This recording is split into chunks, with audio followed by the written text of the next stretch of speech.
ও মানুষ, কখনো কেন ভাবিস না? সারাদিন তো কত কিছু চিন্তা করিস, একবার কি জীবনে বসে চিন্তা করছিস যে আমি ছিলাম কি, হইলাম কি? কি ছিলাম? আল্লাহ নিজেই বলতেছে, আমা কুনতা মা আম্মাহিনা, তুই নিকৃষ্ট পানির একটা ফোঁটা ছিলি না। ফামান জাআলাকা দামা, তুই ভাবিস না কেন তোকে রক্তে রূপান্তরিত কে করলো? ওমান জাআলাকা মুদগা, তোকে রক্তপিণ্ডতে রূপান্তরিত কে করলো? এতটুক ভাবনা তোর মাথায় আসে না তো আসে না কেন? ওমান জাআলাকা ইযামা, তোর কঙ্কালটা কে তৈরি করলো? ওমান কাসা আলাইহি লাহমা, এর উপরে গোশতের আর চামড়ার আবরণ নিখুঁতভাবে কে চড়ায় দিল? আমা কুনতা সাগীরা, তুই কি ছোট ছিলি না? আমা কুনতা দাঈফা, তুই মার পেটের থেকে যখন আসছিলি তো কেমন দুর্বল ছিলি? আমা কুনতা জাহিলা, তুই কি অজ্ঞ জমিনে পাও রাখিস নাই? আমা কুনতা মিসকিনা, তুই কি নিশ্চয় ছিলি না? কেমন নিশ্চয় চিত্র আল্লাহ নিজে তুলা ধরছেন। ফালা আলাকা সিন্নুন তাক্তা, দাঁত ছিল না, কোত্থেকে তুই কাটবি? ওয়ালা আলাকা লিসানুন তান্তিক, জিহ্বা ছিল, বাক শক্তি তো তখন ছিল না। ওয়ালা আলাকা উযুনুন তাসমা, কান ছিল, শ্রবণ শক্তির কার্যকারিতা তো ছিল না। ওয়ালা আলাকা উযুনুন তাসমা, ওয়ালা আলাকা উযুনুন তাসমা, কান ছিল, শ্রবণ শক্তির কার্যকারিতা তো ছিল না। ওয়ালা আলাকা আইনুন তানদুর, চক্ষু ছিল, দৃষ্টি শক্তির কার্যকারিতা তো ছিল না। ওয়ালা আলাকা আকলুন তুমাইয়িজ, মগজ তো ছিল, ভালো মন্দ কি জিনিস তুমি বুঝতে না। ওয়ালা আলাকা কলবুন তাতাফাক্কার, দিল ছিল, চিন্তা কি জিনিস তুমি জানতে না। ওয়ালা আলাকা ইয়াদুন তাফতিশ, হাত ছিল, কর্ম তো দূরের কথা, ধরার ক্ষমতাও তো ছিল না। সত্য তো? ওয়ালা আলাকা রিজলুন তামশি, পাও ছিল, চলার ক্ষমতা ছিল না। এই তো ছিল অসহায়ত্বের চিত্র। তুমি এরকম ছিলে না? তোমাকে কে করলো? কে সাজাইলো? আল্লাহ বলে, আমি সাজাইতে সাজাইতে তোকে আকর্ষণের পাত্র করে তুলছি। আজকে অনেকে দেখা ফুল দিতে চায়, ঠিক না? 14 তারিখ গেছে গা, তারপরও একটু পিছিয়ে নিয়ে যেতে চাইতেছি, ঠিক না? কি যুবক, মনে হয় বোঝো না? অনেকে দেখো কি কি ফুল দিতে চায়, ঠিক না?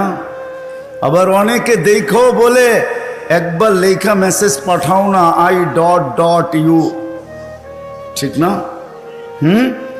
আবার তুমিও অনেককে ফুল নিয়ে দাঁড়ায় থাকতে চাও অনেকের জন্য, ঠিক না? কি আছে? গোশতের আর চামড়ার আবরণই তো, আর কি, ঠিক না? হ্যাঁ, আবার তুমিও বিষের বোতল পান করতে চাও, ঠিক না? কি দেখছো? চামড়াই তো, আর কি? রাগ হয়ে গেল? হ্যাঁ, বুঝাইতে চাইতেছি তোমাদেরকে, রাগ হলে করার কিচ্ছু নেই। আল্লাহ বলে, তোকে আমি আকর্ষণের পাত্র বানাইলাম। হ্যাঁ, তুই 1 মিনিটও ভাবিস না বৈশা যে আমি ছিলাম কি? আজ আমি আকর্ষণের পাত্র, ঠিক না? হ্যাঁ, কে বানাইলো? আকর্ষণের পাত্র আমি। 24 ঘন্টা সুরক্ষিত করে, আস্তরু আযকুরু কাওয়ালাউ তানসানি। আল্লাহ বলে 24 ঘন্টা সুরক্ষিত করি, তুই 24 ঘন্টা বুলা থাকিস। এইখানে একজনও হবে কিনা সন্দেহ যে ডেলি একবার মনের থেকে একাগ্র চিত্তে চিৎকার দিয়ে একবার আল্লাহকে ডাকে, আল্লাহ। আল্লাহ যদি জিজ্ঞাসা করে এত জোরে ডাকিস কেন, তো বলে 24 ঘন্টা অক্সিজেন দেন, একটা পয়সাও আপনি নেন না। মানবতা বলল, একবার হইল আপনাকে মনের থেকে চিৎকার দিয়া ডাকি, এরকম একজনও এখানে নাই। আছে? মনের থেকে চিৎকার দিয়ে আল্লাহকে একবার ডাকে। আসেন, আমি শেষ জায়গায় চলে আসছি, আর লম্বা করার সুযোগ নাই।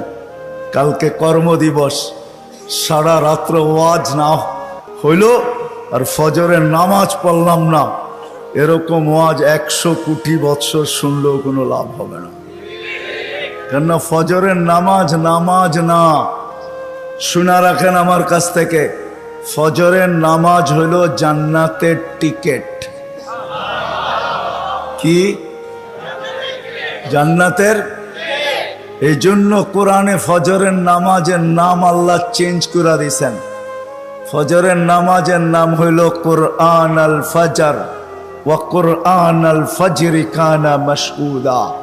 এই জন্য দেখবেন ইমামরা ফজরের ভিতরে লম্বা কেরাত পড়ে, কেননা ফজরের নামাজে লম্বা কেরাত পড়ে, লম্বা।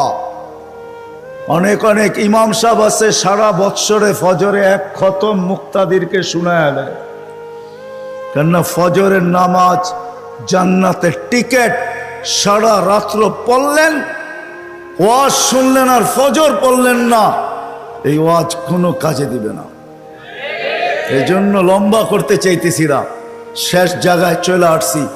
যতটুক বলছি এতটুক যদি ভিতরে ঢুকা থাকে তো আমার বিশ্বাস এতটুকুই যথেষ্ট হবে। যদি ভিতরে রেখা করা থাকে, রেখাপাত হয়ে থাকে, যদি ভিতরে গাইতা থাকে। কথার শুরুটা ছিল এটাই যে যতক্ষণ পর্যন্ত ভিতরে না গাঁথবে দিনই কথা, যতক্ষণ পর্যন্ত ধ্যান খেয়াল একাগ্র চিত্তে মনোযোগ সহকারে চুপচাপ আমার প্রয়োজন মনে করে না শুনবো, তাইলে ভিতরে গাঁথবে না। আর যখন ভিতরে গাঁথবে না তো কাগজে কলমে মানুষ হবে। এতগুলা ভালোবাসা পাওয়া সত্ত্বেও আল্লাহর কাছে মানুষ হবে না।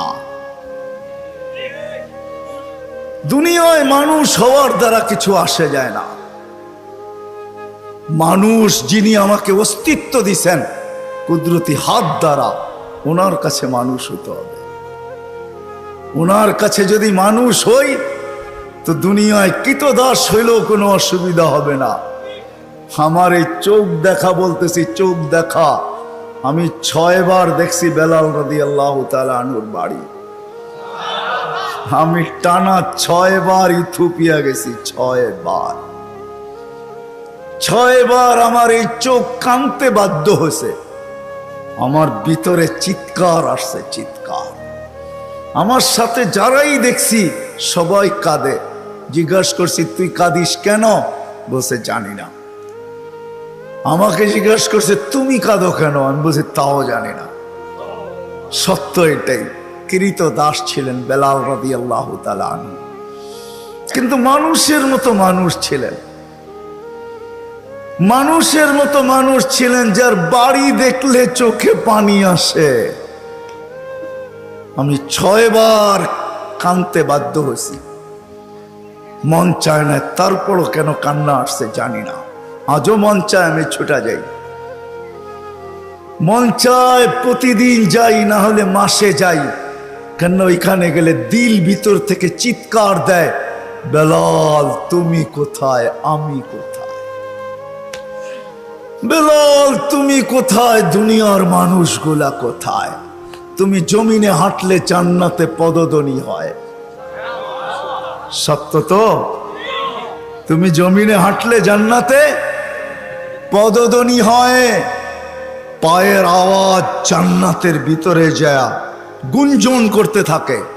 আল্লাহর রাসূল শুনা ঈসা বলছে মা বালুকা ইয়া বেলাল আসমা খসখস কদম, তোমার পায়ের আওয়াজ শুনলাম। কি এরকম আমল করো যে জমিনে চললে জান্নাতে পদধ্বনি হয়। আমি তো অন্যভাবে বুঝাই এটাকে, জানি না ওলামা মেনা নিবে কি মেনা নিবে না। বেলাল মনে হয় বলতেছিল সবাইকে ফাঁকি দিয়ে একা জান্নাত ভ্রমণ করবেন, আপনার নিকটতম সঙ্গীরাও জানবে না আপনি কোথায়। আবু বকর, ওমর, ওসমান, আলী যেই ঘর থেকে গেছেন ওই ঘরারাও জানে না আপনি কোথায় বিচরণ করতেছেন। আপনি ভাবছেন জান্নাত একা ভ্রমণ করবেন? আমি কৃতদাস হইতে পারি, অনারব হইতে পারি, ইথিওপিয়া বাড়ি হইতে পারে, কালো হইতে পারে, সামাজিক কোনো পরিচয় আমার না থাকতে পারে, কিন্তু আমি বেলালকে ফাঁকি দিতে পারবেন না। আমি তো আপনার গোলাম, আপনি চলবেন, আমি আগে আগে থাকব। সত্য এটাই। আসেন, কাগজে কলমে মানুষ হইলে হবে না। যার কাছ থেকে আসছি তার কাছে চলে যেতে হবে। মানুষকে আল্লাহ অনেক কিছু দিছেন, আমি মানি। বিজ্ঞানের হাতে অনেক কিছু আছে, এটাও আমি মানি। বড় টেকনোলজি আছে মানুষের হাতে, আমি মানি। অনেক কিছু আছে আমি মানি, কিন্তু কে কখন যাবে এই জানার মেশিন এখনো মানুষের কাছে নাই। কে কখন চলে যাব, চলে যেতে হবে, চলে যেতে হবে। হইতে পারে এরকমও যে অফিস আমার হবে, চতুর্দিকে সিসি ক্যামেরা থাকবে, নিচে চৌকিদারও থাকবে, প্রত্যেক ব্যক্তি ঢুকার সময় মেশিনে চেকিংও হবে, তার ভিতর দিয়া মালাকুল মৌত আসবে, আমাকে উঠায় নেওয়া যাবে, আর কারো খবর হবে না কখন আসলো আর কখন নেওয়া গেল। শুধু একটা আওয়াজ আসবে, স্যার নাই, স্যার স্যার স্যার নাই, বালির মালিক অফিসের মালিক নাই, শুধু একটা আওয়াজ হবে, আওয়াজ। সত্য এটাই, এটাই আমি আপনাদেরকে বুঝাইতে চাইতেছি। এত ভালোবাসার পাত্র শুধু কাগজে কলমে মানুষ হইলে হবে না, মানুষের মতো মানুষ হয়ে যেতে হবে। এটাই আল্লাহর দাবি, মানুষের মতো মানুষ হয়ে আসো, কাগজে কলমে না। আমি তোমাকে বড় ভালোবাসা অস্তিত্ব দিছি, এই জন্যই 24 ঘন্টা সুরক্ষিত করেন। মানুষের মতো মানুষ যে হয়ে যাবে, ওটাই দেখাইতেছিলাম। দুনিয়ার সবচেয়ে নিম্ন, দুনিয়ার সবচেয়ে কৃতদাস হইলেও কিছু আসে যায় না। বেলালের বাড়ি দেখলে এখনো চোখে পানি আসে। আমি দেখা বলতেছি, রাবেয়ার বাড়ি দেখলে এখনো চোখে পানি আসে। আমি চায়া বলতেছি, চায়া, কিতাব পড়া না। আমি 6 বার গেছি। বেলাল রাদিয়াল্লাহু তাআলা আনহুর বাড়ির থেকে রাবেয়ার বাড়ির দূরত্ব হইল 1 থেকে 1.5 ঘন্টার ডিস্টেন্স ড্রাইভ। 1 থেকে 1.5 ঘন্টা গাড়ি চালাইতে হয়। মানুষের মতো মানুষ যখন হবে, সত্য যুবক, তুমিও যদি মানুষের মতো মানুষ হও, কসম খোদার আমি তোমাকে বুঝাইতে চাই, আল্লাহ করুক তোমাদের দিলে কাথক। দোয়া করি, আমি সবাইকে বলি দোয়া করেন যুবকদের দিলে যেন আমার এই কথা কাথে। তুমিও যদি যৌবন অবস্থায় মানুষের মতো মানুষ হও, তাহলে উপর থেকে আল্লাহ দেখবে আর ফেরেশতাদেরকে ডাইকা বলবে, ইন্নী উবাহি বিহিল মালাইকা, এই যুবককে নিয়ে আমি তোমাদের উপরে গৌরব করি। দুনিয়ার কোন মানুষ এত বড় উপাধি তোমাকে দিতে পারবে না, এত বড় হায় হায় মেডেল তোমাকে দিতে পারবে না। আল্লাহ টাইকা বলবে, আল্লাহ আরেকটা শুনবে, আল্লাহ তোমাকে দেখাইবে আর বলবে, লাউলা শাবাবা খুশা, এই যুবক যদি জমিনে না থাকতো, লাজালতু সামা হাদিদা, আকাশ বহুত আগে লোহার হইতো, ওয়াল আরদা সাফসাফা, জমিন বহুত আগে তামার, ওমা আনজালতু মিনাস সামাই কাতরা, আকাশ থেকে বৃষ্টির একটা ফোঁটা না, ওমা আম্বাততু মিনাল আরদি হাব্বা, জমিন থেকে একটা শস্যের দানা না, বাল আনজালতু আলাইহিমুল আযাবা সাব্বা, 24 ঘন্টা আযাব, একের পর এক আযাব দিয়ে ধ্বংস করে দিতাম।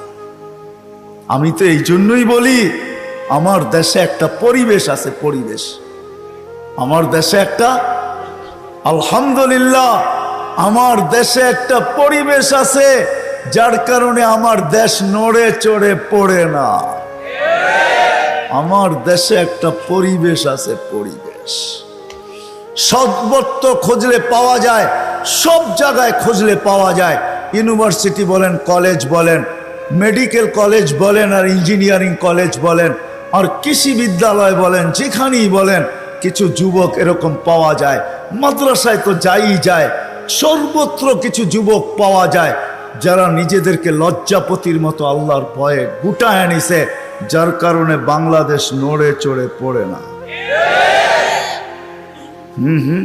7.8 ভূমিকম্প বাংলাদেশও আসছিল। এখন তো সারা দুনিয়ায় গবেষণা লেগে গেছে চুপে চুপে, যে তুর্কিকে মাটির সাথে মিশায় চলে গেল। এতটুক তো বাংলাদেশও 2013 সনে 31st নাইটের পরের দিন রাত্র 5টা 5 হবে বা 15তে হবে আসছিল। একটা মাটির ঘরেও তো একটা সুতার দাগ লাগে নাই, ওইখানে ওরা প্রতিরোধ করলো, তো করলো কি কইরা? দুনিয়া এখনো গবেষণায় লেগে গেছে যে ওরা কি করে করলো। ওরা তো বোঝে না যে আমাদের দেশে একটা আধ্যাত্মিক প্রতিরোধ ক্ষমতাও আছে, যেটার দ্বারা আমাদের লাল সবুজের এই ছোট একটা পরিধি আধ্যাত্মিক সুরক্ষার একটা চাদর দ্বারা ঢাকা। এই জন্যই বলি যুবক, যদি তুমিও হইতে পারো মানুষের মতো মানুষ, মানুষের মতো মানুষ হইতে পারো, নারীও যদি হইতে পারে। আমি তো পুরুষ কৃতদাস দেখাইলাম, এখন নারী কৃতদাস দেখাই। ফেরাউনের বাড়ির কৃতদাস নারী, কৃতদাসী নারী, তার কবর থেকে এখনো সুঘ্রাণ বাহির হয়। আমি কিতাব পড়া বলতেছি না, চোখে দেখা। আলহামদুলিল্লাহ, ওই ঘ্রাণ আমার নাকে আছে। ওই কবর থেকে এখনো ঘ্রাণ বাহির হয়। আমি একা যাই নাই, হাজারো মানুষ ডেলি যায়। পুরা কবর প্যাক করা, শুধু একটা ছিদ্র রাখা আছে, ওটা দিয়ে যে ঘ্রাণ বাহির হয়, পুরা হল রুম ওই ঘ্রাণে সুঘ্রাণ, মনে হয় কে জানি প্যাক করে রাখছে, প্যাক। এখনো ঘ্রাণ বাহির হয়। আরো শোনাবো, 2-400 না 1000 শোনানো যায়। তাহাদিসে নেয়ামত বলতেছি, 2-4 জনের 2-1000 হয়তো কবর দেখি নাই আমি সাহাবা, বাকি সব আল্লাহ আমাকে দেখায় দিছে। তাহাদিসে নেয়ামত বলতেছি, কেউ অহংকারী মনে করেন না। দুনিয়ায় যতজন নবীর চিহ্ন আছে, স্থানের চিহ্ন আছে, আল্লাহ অধিকাংশ চিহ্ন আমাকে দেখায় দিছেন। আমি নিচে ওইখানে যেয়ে দেখা আসছি। এই জন্য একটু ব্যথা নিয়ে বলতেছি আপনাদেরকে। কাগজে কলমে মানুষ হলে হবে না, নিজেকে মানুষের মতো মানুষ গড়তে হবে। তাইলেই কৃতদাস হলে অসুবিধা নাই, জমিনে হাঁটবে, জান্নাতে পদধ্বনি হবে। বেলাল জমিনে হাঁটতো, জান্নাতে পদধ্বনি হইতো।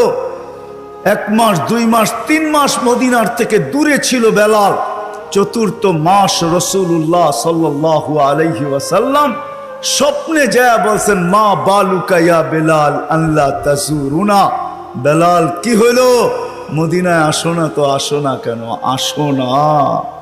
ডাইকা নিয়ে আসতেছেন মদিনায়, ডাইকা, ডাইকা নিয়ে আসতেছেন। আমাদেরকেও মানুষের মতো মানুষ হইতে হবে। রাজি? হ্যাঁ, মানুষের মতো মানুষ হয়ে যাইতে চান? রাজি? কে কে রাজি দেখি? আওয়াজ না, আওয়াজ না, আমারটা চুপচাপ শুনতে হবে। আল্লাহ কবুল করুক নামাজ। এই জন্যই মনে হয় আল্লাহ আমাদেরকে ডেলি ডাকেন। ওই বললাম না যে ভালোবাসার পাত্রের উপরে নজরদারি রাখা হয় না, মাফ করে দেন, মাফ ইয়াফু আন কাসির। কিন্তু প্রশ্ন তুললাম, তারপরও তো কিছু থেকে যায়। এই জন্যই 5 বেলা ডাকেন, যে ওটাও যেন না থাকে, ওটাও যেন, ওটাও যেন, ওটাও যেন। তারপরও যদি প্রশ্ন করি আল্লাহ, তারপরেও যদি কিছু থেকে যায়, তো আল্লাহ আল জুমাতু ইলাল জুমা, এক জুমা থেকে আরেক জুমায় পা দিবি। 1 সপ্তাহে যেটা বাইচা